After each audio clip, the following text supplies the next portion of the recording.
إن كنتم تحبون الله فاتبعوني يحببكم الله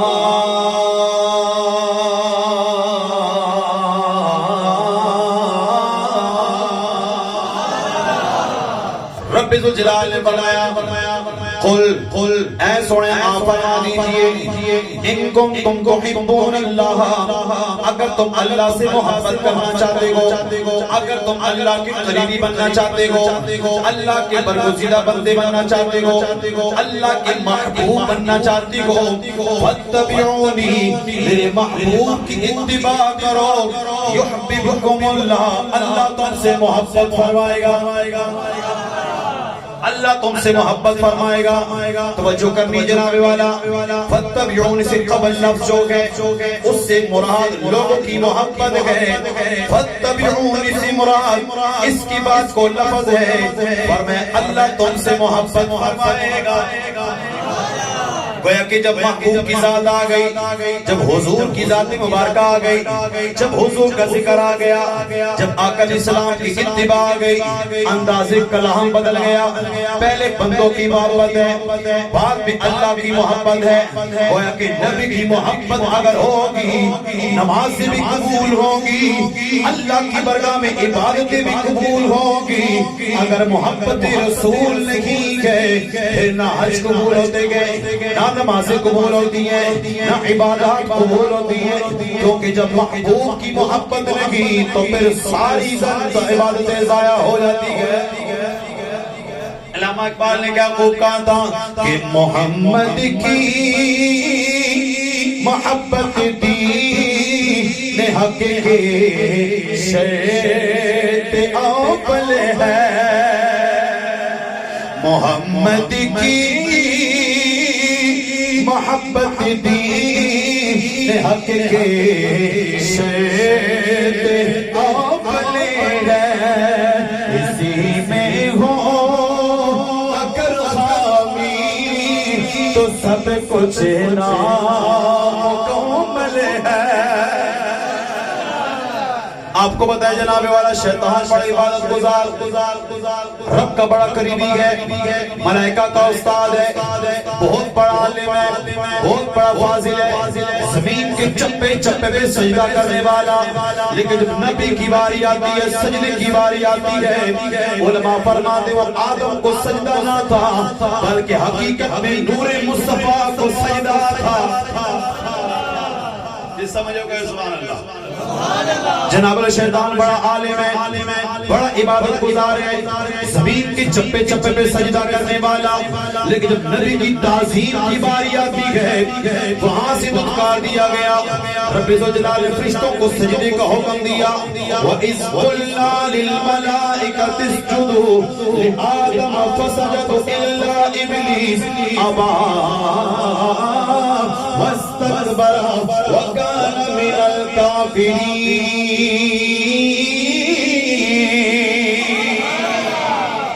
سارے فرشتے سجدہ کرتے گئے شیطان انکار کر دیا کیونکہ نبی کی بات آ گئی آج سنی بھی یہی کہتے گئے حج تم کر لیتے ہو ریاضتیں تم کر لیتے ہو چلے تم لگا لیتے ہو قرآن تم پڑھ لیتے ہو لیکن جب نبی کی محبت کی باری آتی ہے پھر کہتے نانا جی قرآن کو ہم مانتے گئے ہم ڈائریکٹ اللہ سے مانگتے گئے نبی کا وسیلہ نہیں مانتے نبی کی تعظیم کی باری آتی گئے تم وہاں پھرنا شروع ہو جاتے ہو میں نے کیونکہ شیطان بھی نبی کی تعظیم سے پھر گیا تھا تم بھی نبی کی تعظیم سے پھرتے ہو لیکن یاد رکھنا رب نے فرمایا تمہاری عبادت قبول تب ہوگی جب نبی کا وسیلہ آئے گا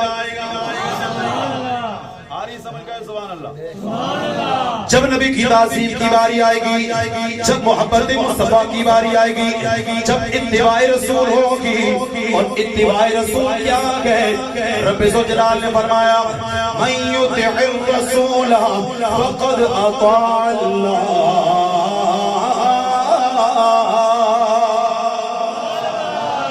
جس نے رسول کی اطاعت کی جس نے نبی کا کہنا مانا جس نے رسول کی اطاعت کی فقط اطاع اللہ، گویا اس نے اللہ کی اطاعت کی، محمد کی محبت دی، حق کے شہر آپ بن گئے، اسی میں ہو کر خامی تو سب کچھ نامکمل ہے۔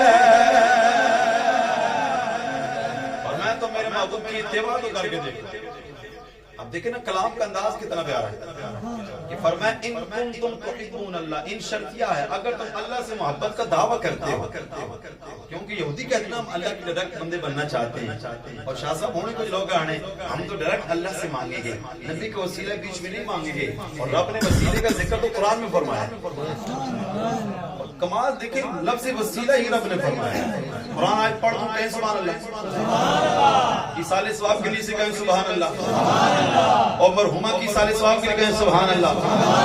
اور وسیلہ تو وہ عبادت ہے صحابہ مانگا کرتے تھے، حضور نے تو باقاعدہ وسیلہ سکھایا ہے صحابہ۔ اللہ اکبر، قرآن بھی ہمیں سکھایا۔ قرآن کیا کہتا ہے؟ یا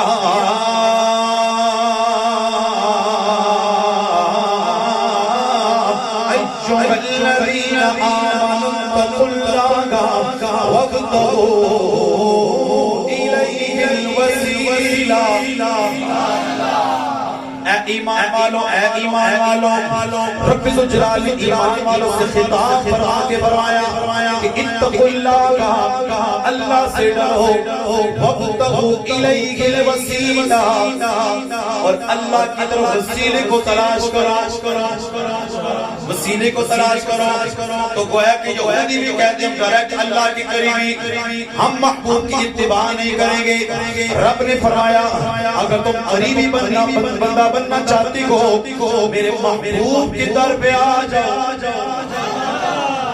فَاتَّبِعُونَ کا ترجمہ محبت کے ساتھ اگر کیا یہ بنتا ہے، ویسے جملہ یہ کہ فَاتَّبِعُونِ میرے محبوب کی اتباع کرو، اور اگر محبت کے ساتھ ترجمہ کی میرے یہ ترجمہ بنتا ہے فَاتَّبِعُونِ میرے محبوب کی غلامی کرو۔ اس سمجھے کوئی سبحان اللہ، میرے محبوب کی غلامی کرو، اور میں یحببکم اللہ، اللہ تم سے محبت فرمائے، اللہ تم سے محبت فرمائے گا۔ اور محبت جب دل میں آ جاتی ہے، اطاعت جب آ جاتی ہے، تو پھر اللہ اس کو مقام کیسا عطا فرما دیتا ہے۔ کئی سبحان اللہ۔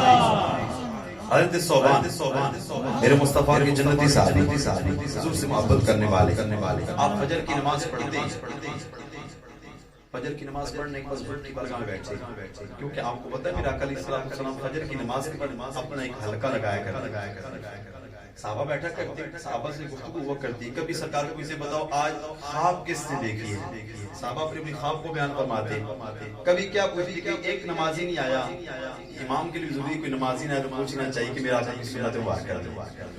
میرا آقا علیہ السلام پوچھتے کہ فلاں صحابی کیوں نہیں ہے، فلاں کیوں نہیں ہے، اور اس کے اندر ایک واقعہ سنا کہ میں آگے چلتا ہوں، اپنے بیان کی طرف آؤں گا، بڑا خوبصورت واقعہ چونکہ اس کے ساتھ ریلیٹڈ ہے کہ میرا آقا روزانہ پوچھتے، ایک مرتبہ میرا آقا علیہ السلام سلام پھیرتے، روزانہ ایک صحابی سلام پھیرتے اٹھ کے چلے جاتے، سلام پھیرتے اٹھ کے چلے جاتے۔ میرا آقا نے پوچھا یار وہ روزانہ صحابی چلے جاتے ہیں، سلام پھیرتے ہیں، رکتے نہیں، بیٹھتے نہیں، ملاقات نہیں کرتے، کوئی گفتگو نہیں ہوتی، روزانہ اٹھ کے چلے جاتے ہیں، بات کیا ہے؟ میرا آقا علیہ السلام فرمایا کہ کل جب وہ آئے تو اسے کہنا مصطفیٰ نے روکا ہے، آج رکنا ہے، بتانا تم جاتے کیوں؟ اللہ اکبر، نماز فجر ہوئی، صحابہ نے ان کو روک لیا، کہا حضور نے کہا کہ ان کو رک کے میرے مصطفیٰ نے پوچھا صحابی روزانہ تم سلام پھیرتے ہو، نام سے گفتگو کرتے اٹھ کے چلے جاتے ہو، بات کیا ہے، کیا وجہ، کیوں چلے جاتے ہو؟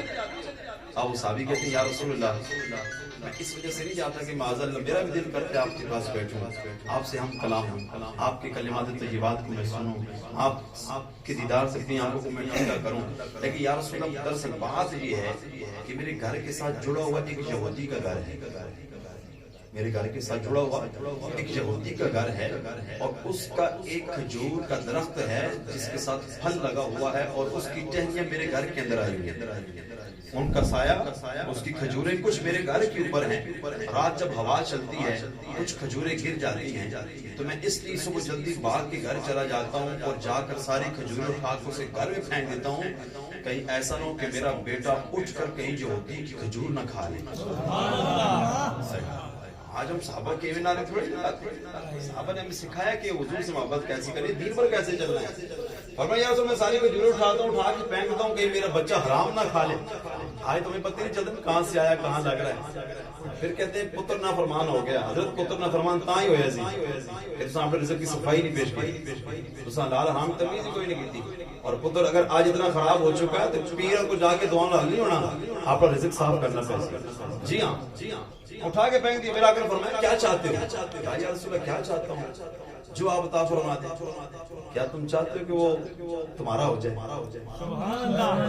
درخت تمہارا ہو جائے؟ یہ کہتے ہیں یا رسول اللہ یہ ہو جائے تو کرم باد ہے, کرم ہو جائے گا, یہ تو کرم ہو جائے گا. فرمایا کہ اچھا یہ چاہتے ہو کہ وہ درخت تمہارا ہو جائے, وہ درخت تمہارے گھر چل کے آ جائے. کئی سبحان اللہ. یہ تو آج کل کی کوئی قوم پتہ نہیں کہاں سے پیدا ہوئی جو نبی کو اتنا بالکل ماڑا سا نبی معذرت سمجھتے ہیں. نہیں جی, نبی کے پاس تو کوئی اختیار نہیں ہے, نبی تو دیوار کے پیچھے کھیل میں غائب لگتے. میں کہوں تمہارا نبی ہوگا, ہمارا نبی جو چاہے کر سکتا ہے. رب نے اپنے محبوب کو طاقت دی ہے, تو محبوب جو رب کا ہے تو اتنے کمالات ہونے چاہیے. اللہ اکبر. اب صحابی کہتے ہیں یا رسول اللہ یہ بھی ہو سکتا ہے کہ وہ درخت میرے گھر آ جائے. ہاں ہو سکتا ہے. اب بیٹھا مجمع یہ سمجھ رہا ہے کہ ہو سکتا ہے کہ وہ زمین خرید کر حضور اس کو دے دیں گے اور وہ درخت اس کا ہو جائے گا. میرا آقا نے فرمایا جاؤ اور جا کر اس درخت چھت کے اوپر چڑھ جاؤ, اور چھت کے اوپر چڑھ کے درخت کو کہنا تمہیں اللہ کے نبی نے حکم دیا ہے کہ تم میرے گھر کے چل کے آ جاؤ, تو میرے گھر میں چل کے آ جاؤ. آپ جب وہ صحابی گھر سے نکلے, گھر سے نکل کر جب چھت کے قریب پہنچے, یہودی بھی دیکھ رہے ہیں, کافر اور سارے جمع ہو گئے. تو کوئی گل نہیں کرنا لی. درخت کس طرح چل گیا سی, نہ اس نے ٹنگا, نہ اس نے پیر, نہ اس نے کان سے, نہ اس نے آنکھیاں, نہ اس کے اندر دل ہے, نہ اس کے اندر سمجھ بوجھ ہے, وہ کیسے چل کے آئے گا. لیکن ان کو کیا پتا کہ جب نبی کا حکم آ جائے شجر و حجر چل کے مصطفیٰ کی برکات. ہاں یہ ایک الگ موضوع بن جاتا ہے, لیکن اس کا ریلیٹڈ ہے فجر کی نماز کے ساتھ. اب وہ صحابی جاتے ہیں, چھت کے اوپر چڑھتے ہیں اور جا کے درخت کو حکم دیتے ہیں. بیچ میں دیوار بھی ہے, کچھ فاصلے پر درخت ہے. یہ مسلمان کا گھر, صحابی کا گھر اس طرف ہے, یہودی کا گھر اس طرف ہے. جا کر کہا کہ تمہیں اللہ کے نبی کا حکم ہے کہ تم چل کر میرے گھر میں آ جاؤ. راوی فرماتے ہیں ہم دیکھ رہے ہیں, صحابہ بھی دیکھ رہے ہیں, لوگ بھی دیکھ رہے ہیں. اب وہ درخت جس نے سنا کہ نبی کا حکم آیا, نبی کا حکم ہے, آپ اسے جڑوں کو اکھاڑنا شروع کیا. جڑیں اکھاڑتا ہوا جب دیوار چرتی ہے, شک ہوتی ہے, پہلے درخت وہاں لگا تھا, اب وہیں سے نکل کر یہاں کے لگ گیا. اب یہ حکم کس کا ہے؟ مصطفیٰ کا. زبان کس کی؟ صحابی کی. حکم مصطفیٰ کا ہے, صحابی کی زبان ہے, لیکن درخت کو بھی پتا ہے کہ یہ جو صحابی حکم لے کر آیا ہے یہ اپنا نہیں ہے بلکہ مصطفیٰ جان رحمت کا ہے. چاند شک ہو, پیڑ بولیں, جانور سجدہ کریں, بارک اللہ مر جائے, ساری یہی کائنات ہے. اللہ اکبر. اب صحابی فرماتے ہیں جب اس یہودی نے دیکھا کہ نبی کا کمال اتنا ہے, نبی کی شان اتنی ہے, نبی کے حکم کے اندر طاقت اتنی ہے. اب وہ پہلے یہودی تھا, جب یہ مصطفیٰ کا معجزہ دیکھا کہا مجھے بھی کلمہ پڑھا کے مسلمان فرما دیجیے. اللہ اکبر. وقت کی صحابی کے گھر میں اور وہ یہودی بھی مسلمان. اب میرے مصطفیٰ علیہ السلام نے فجر کی نماز جو پوچھا نا کہاں ہیں, تو حضرت صوبان سے پوچھتے ہیں صوبان آج تمہارے رنگ بدلے ہوئے ہیں, آج تمہارا چہرہ زرد ہے, خیر تو ہے, وجہ کیا ہے, کیوں پریشان ہے؟ کہا یا رسول اللہ گھر کی کوئی پریشانی نہیں, گھر کی کوئی ٹینشن نہیں ہے. میرے مسلمان کی پریشانی کیا ہے؟ چہرے کا رنگ بدلا ہوا کیوں ہے؟ آئے تو ہماری آپ اس کے ساتھ پوچھتے نہیں ہے, کوئی پرسان حال نہیں ہے, ہم یہ کہتے ہیں حال دل کس کو سنائیں آپ نہیں ہوتے ہوئے. جی ہاں, ہم کسی کو پوچھتے نہیں کوئی کس حال میں جی رہا ہے, کوئی کس حال میں جی رہا ہے, کوئی پرسان حال نہیں ہوتا. محلے کے اندر ہمارے بندہ جس کے گھر میں چولہے نہیں جلتا, ہم نے کبھی نہیں پوچھا. ہم کہتے ہیں جی ہم ساری دنیا کو فتح کر لیں گے, لیکن پہلے محلے میں تو فتح کر کے دیکھو, مساعد پڑوسی کو دیکھو اس کے حالات کیسے چل رہے ہیں. مصطفیٰ جان رحمت نے پوچھا بتاؤ کیا وجہ ہے, آج ہولیہ بدلا ہوا ہے, رنگ بدلا ہوا ہے. اللہ اکبر. زبان فرماتے ہیں یا رسول گھر کی کوئی پریشانی نہیں ہے, لیکن دراصل بات یہ ہے یا رسول اللہ, آج رات کو میں جو اپنی چرپائی پہ گیا سونے لگا, سونے سے قبل میں گہری سوچ میں چلا گیا.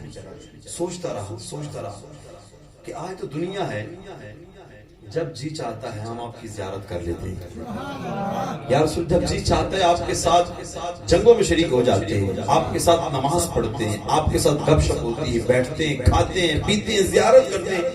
لیکن یا رسول میں سوچتے اس گہرائی تک پہنچ گیا کہ جب روز محشر ہوگا، نفسا نفسی کا عالم ہوگا، پریشانی کا عالم ہوگا، یا رسول اللہ اس دن تو حضرت آدم سے لے کر عیسیٰ تک، عیسیٰ سے لے کر قیامت تک مجمع عام ہوگا، رش کی رش ہوگی، یا رسول جب میرا جی چاہے گا اس وقت میں آپ کو کیسے دیکھ سکوں گا؟ آئے ہائے، دیکھیں نا صحابہ کی محبت کیسی ہے۔ توجہ کرنی جناب والا حضرت سبحان رضی اللہ تعالیٰ عنہ، آپ فرماتے ہیں یا رسول اللہ پریشانی جی ہے کہ میں رات کے وقت اس گہری سوچ میں چلا گیا، دنیا کے اندر آپ کی زیارت جب جی چاہتے آپ کا چہرہ دیکھ لیتے گئے، جب جی چاہتا گئے آپ کے چہرے کی زیارت کر لیتے گئے، کوئی غم آ جاتا گئے آپ کو دیکھ لیتے گئے، کوئی پریشانی آ جاتی گئے آپ کو دیکھ لیتے گئے۔ صحابہ کے بارے میں آتا ہے کہ اگر غم پیش آتے حضور کا چہرہ دیکھتے سارے غموں کو بھول جایا کرتے۔ جناب حضرت سبحان رضی اللہ تعالیٰ عنہ آپ فرماتے یا رسول اللہ جب جی چاہتا آپ کے چہرے کی زیارت کرتے، کون سا چہرہ کہ اس صورت نو میں جانا تھا کہ جانے جگانا تھا، سچ آقا تیرا بیٹی میں جانا تھا، جس شان کو جانا سب بڑھیا۔ کون سا چہرہ جناب والا فرمایا سبحان اللہ ما اجمل کا احسن کا اکمل کا، کتنے مہر علی کتنے مہر علی کتنے تیری ثنا، گستاخ کیا کتنے داڑیاں۔ سبحان فرماتے یا رسول پریشانی کوئی نہیں اور ٹینشن کوئی نہیں، فقط یہی پریشانی ہے کہ دنیا کے اندر آپ کی زیارت، لیکن روزی محشر شاہ رسول اللہ صلی اللہ علیہ وسلم آپ کو دیکھنا چاہیں تو کیسے دیکھیں گے؟ اب یہ گفتگو ہو رہی ہے، یہ مکالمہ ہو رہا ہے، حضرت صوبان بھی بیٹھے گئے، صحابہ بھی بیٹھے گئے، ادھر سے میرے مصطفیٰ بھی بیٹھے گئے۔ ابھی میرے مصطفیٰ نے کلام نہیں فرمایا، رب ذوالجلال نے حضرت جبرائیل کو بھیجا کہ اے جبرائیل قرآن لے کے چلے جاؤ۔ توجہ کہیں سبحان اللہ، اے جبرائیل قرآن لے کے چلے جاؤ۔ حضرت جبرائیل قرآن لے کے آگے فرمایا اولئک انعم اللہ علیہم من النبیین والصدیقین والشہداء والصالحین۔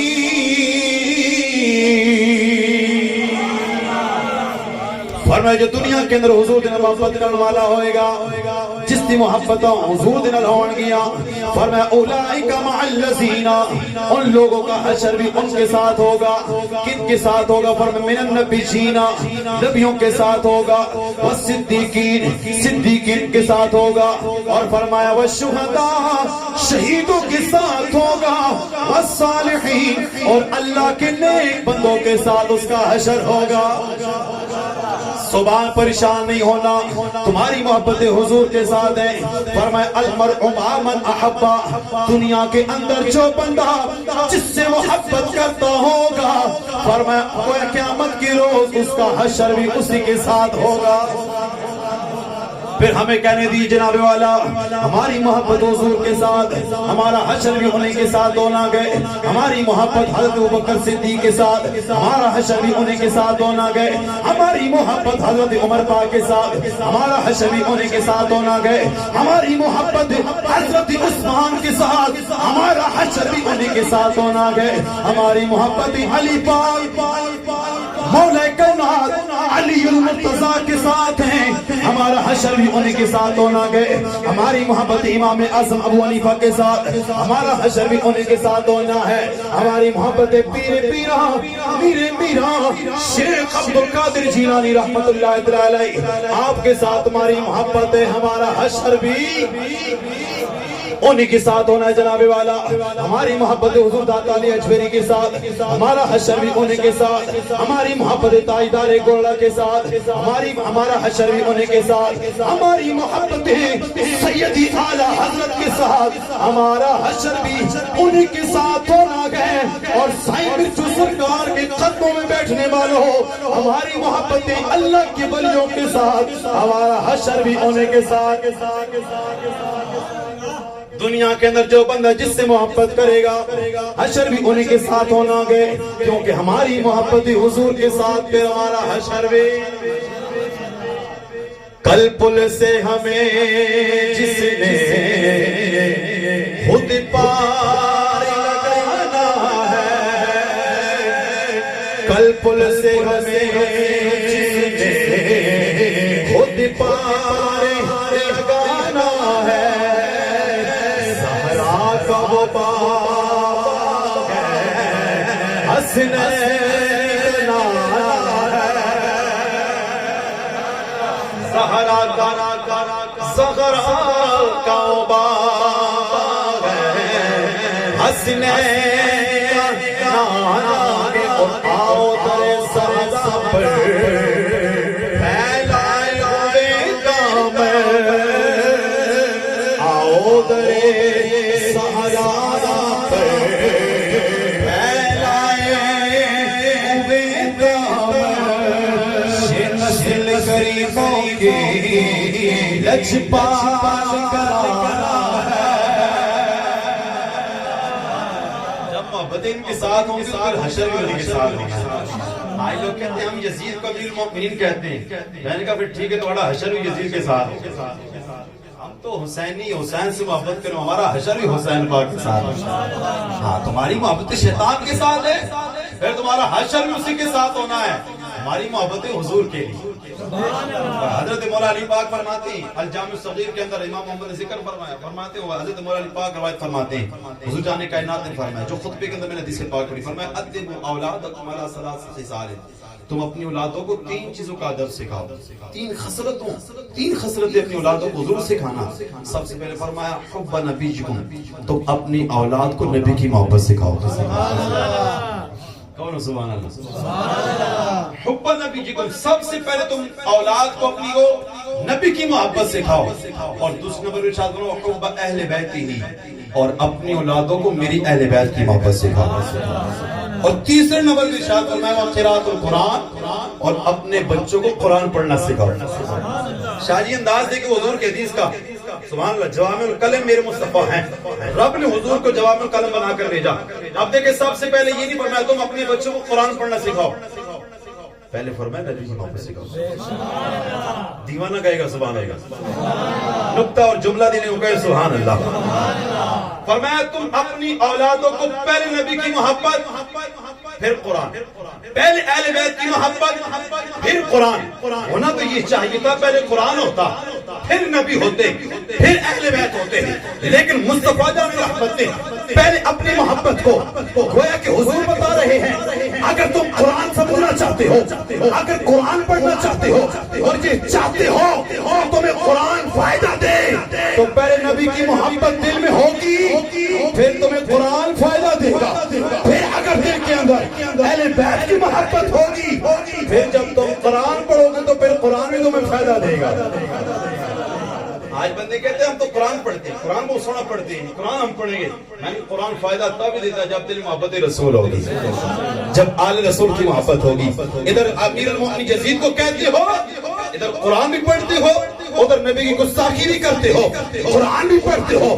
یاد رکھنا قرآن تب ہی فائدہ دیتا ہے جب دل کے اندر محبت رسول ہوگی, مگر نہ تم قرآن پڑھتے چلے جاؤ. قرآن تو چاہے شیطان کو بھی آتا ہے, لیکن محبت رسول اس کے دل میں نہیں. لیکن ہم جب سنی کہتے ہیں نا اس لیے نہیں جی قرآن پڑھنا چاہیے, جہاں سے چاہو پڑھ لو, ہاں جدھر چاہو قرآن پڑھو. میں نے کہا نہیں, قرآن ہر جگہ سے نہیں پڑھنا. قرآن کیوں, قرآن خود کہتا ہے یدل بہ کثیر و یہدی بہ کثیر. قرآن پڑھ کر ہی بہت سارے گمراہ ہو جاتے ہیں, قرآن پڑھ کر ہی. اور مرزا جانوی کہہ رہا تھا, کہتے ہیں جی دیکھو جی, فرمایا کہ حضرت امام مالک فرماتے ہیں میرے پاس چند بندے آئے تو انہوں نے کہا ہم آپ کو قرآن کی آیت سناتے ہیں, تو کیا کہتے ہیں ہمیں قرآن کی آیت نے نہیں سنانی. کہا دوسری سنا دی, کہا یہ بھی نہیں سنانی. کہا دیکھو جی امام مالک کو ایپ کتنا پتہ چلی قرآن کی آیت پڑھ کے گمراہ ہو سکنا. ہاں قرآن کی آیت پڑھ کے گمراہ ہو سکتا ہے. امام مالک کہاں سے اتنے بڑے آگے معاذ اللہ کہ ان کہا جی میں تمہاری زبان سے قرآن کی آیت سننا چاہتا. کسی نے مجھے امام مالک اب قرآن سن لیتے کیا ہوتا؟ کہا نہیں یہ گمراہ تھے, ہو سکتا ہے میں ان سے قرآن سنتا تو کہیں میں بھی نہ گمراہ ہو جاتا. اب مرزا چیلوی اس کے اوپر اعتراض کر کے کہتا ہے اور دیکھو جی قرآن سن کے کون گمراہ ہوتا ہے؟ میں نے کہا تو نے قرآن کو پڑھا ہوتا. قرآن خود ہی کہتا ہے یضل بہ کثیرا ویہدی بہ کثیرا. بہت سارے قرآن پڑھ کے گمراہ ہو جاتے ہیں, بہت سارے قرآن پڑھ کے ہدایت پا جاتے ہیں. میں نے کہا قرآن پڑھ کے ہدایت پانے والا کون ہے؟ ابو بکر صدیق ہے. قرآن پڑھ کے ہدایت پانے والا کون ہے؟ حضرت عمر پاک ہے, حضرت عثمان پاک ہے, حضرت مولا علی پاک ہے, حضرت امیر معاویہ ہے, حضرت ابو سفیان ہے, عشرہ مبشرہ ہیں. 1 لاکھ کم و بیش 14,000 صحابہ ہیں جو قرآن پڑھ کے ہدایت پا جاتے ہیں. اور کچھ قرآن پڑھ کے کہتے ہیں اللہ کا نبی کیا کر سکتا ہے؟ نبی کو دیوار کی پیچھے کا علم غیب نہیں ہے, نبی تو ہم جیسا بشر ہے. میں نے کہا قرآن پڑھنا ہے آؤ پھر داتا علی حجویری کی بارگاہ میں قرآن پڑھنا ہے, آؤ تائیدار گولہ کی بارگاہ میں قرآن پڑھنا ہے, تو آؤ اعلیٰ حضرت کے قدموں میں, پھر تمہیں پتہ چلے گا کہ قرآن بندے کو کتنا فائدہ دیتا ہے. تو کیا انداز ہے؟ پر میں سب سے پہلے آل پاک کی اپنی محبت, محبوب کی آل پاک کی محبت, اور آخر میں کیا فرمایا قرآن. آج یہ نیت کر کے اٹھے. ہماری کمزوری یہ ہے نا کہ ہم اپنے بچوں کو نا فلمی اداکاروں کی سٹوریاں تو سناتے ہیں, میچوں کی سٹوری تو سکھاتے ہیں, موبائل فون اس کے پاسورڈ فیس بک ہر چیز ہم اس کو سکھاتے ہیں, لیکن نبی کی محبت کی بات ہم نے کبھی نہیں سنائی. اس کی وجہ کیا کہ ہم خود دور ہیں نبی کی محبت سے, ہمیں خود نبی کی معجزات ہی پتہ نہیں جی, ہمیں خود ہی معجزات نہیں پتا. ہمارے اندر ہی نبی کی محبت اتنی کمزور ہو چکی ہے کہ ہمیں کوئی کہہ دے نبی علم غیب جانتے تھے, مولوی صاحب فون کرتا نبی علم غیب جانتے نہیں جانتے. نبی کا میلاد کہاں لکھا؟ تم کیا کہتے ہیں مولوی صاحب 10 سے ہو نا جی کہ میلاد کہاں لکھا ہے؟ ہمارے خود عقائد کمزور ہو چکے ہیں, نظریات کمزور ہو چکے ہیں. تو فرمایا کہ اگر تم چاہتے ہو دنیا اور آخرت میں بھلا ہو جائے تو اپنی اولادوں کو نبی کی محبت, اور جب نبی کی محبت ہوگی تو پھر آل پاک کی محبت بھی سما جائے گا. اور ہماری کمزوری ہے, یقین مانیں ہم اپنی اولادوں کو نبی کے بچوں کا نام ہماری اولادوں کو نہیں آتے, اولادوں کو کیا آتے ہیں ہمیں خود نہیں پتا. آقا علیہ السلام کے بچے کتنے تھے, بیٹے کتنے تھے, صاحبزادے, اور آپ کی صاحبزادیاں کتنی تھی, آپ کی ازواج کتنی ہیں, آپ کے دیگر اعز و اقربا کتنے, حضور کا کنبہ کتنے, حضور کی آل پاک کتنے, ہمیں نہیں پتا, ہماری اولادوں کو بھی نہیں پتا. یہ وجہ ہماری کہ ہم نے کبھی مطالعہ کیا ہی نہیں, ہم نے کبھی حضور کی سیرت کا مطالعہ ہی نہیں کیا, کبھی ہم نے کہیں جاننے کی کوشش نہیں کی, تو پھر گلے بھی ہمارے اوپر ہی ہوتے ہیں. تو آج یہ نیت کریں ہم انشاءاللہ حضور کی سیرت کا مطالعہ کریں گے انشاءاللہ. حضور کی اولاد پاک کے بارے میں جب کی شان کیا ہے, ارے یہ تو وہ اولاد پاک ہے جن کا تذکرہ اپنے قرآن میں جگہ بجگہ فرمایا, یہ الگ موضوع بن جاتا ہے. اللہ تعالیٰ آج کی ہماری اس بزم کو اپنی برگاہ میں قبول فرمائے, مرحومہ کی بخشش اور مغفرت فرمائے, انہیں غریق رحمت فرمائے, اور ہمارا